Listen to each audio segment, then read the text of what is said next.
here's this '02 Mustang.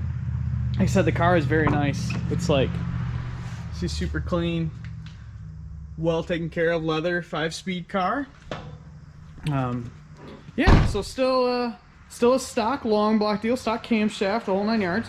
It has the Edelbrock intake manifold on it, and the BBK, you know, throttle body and elbow combination, BBK cold air, stock mass air sensor. Still pump gas car. It's got a lot of little odds and ends I'm seeing here. It's got this catch can in the valve cover on the passenger side, a breather on the driver's side.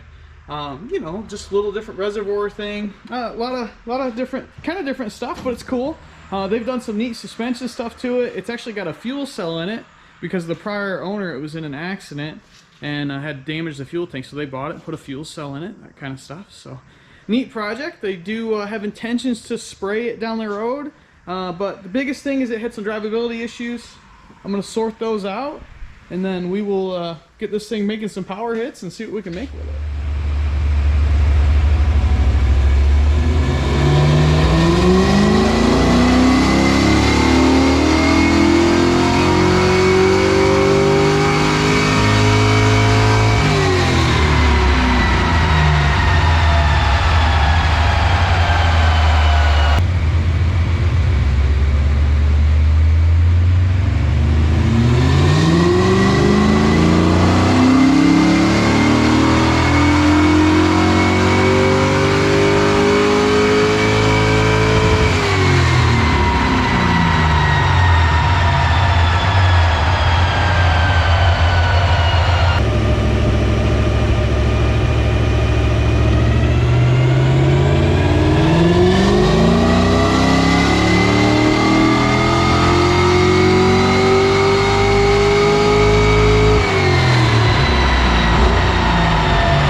We made 263 horsepower, 264 foot-pounds of torque.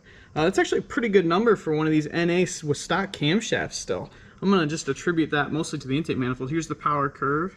Try to give you an idea, a view of it. The torque curve is really flat down low. It makes peak power a little early, around 6,000. But for the stock camshaft, that's what I would expect. And again, I'm going to just attribute that to the Edelbrock manifold doing its job really well, right? But yeah, anxious to see what we can make with this thing. When we spray it, again, the biggest issues with this wasn't even the full throttle tune. It was more the drivability issues. He had some really weird fuel trims, which was caused by the O2 sensors being wired to the wrong bank. So I was able to fix that real quick. For note, if you guys are chasing some weird fuel trims where one bank's pulling 20% and the other bank's adding 20%, that typically means that they're just bank-to-banks are swapped. Corrected that, adjusted the speedometer, made some fueling and some timing changes, nothing too significant. And gonna send her down the road and wait for it to come back with the nitrous all finished up and ready to go. So I'm gonna get this off of here and move on to the next project.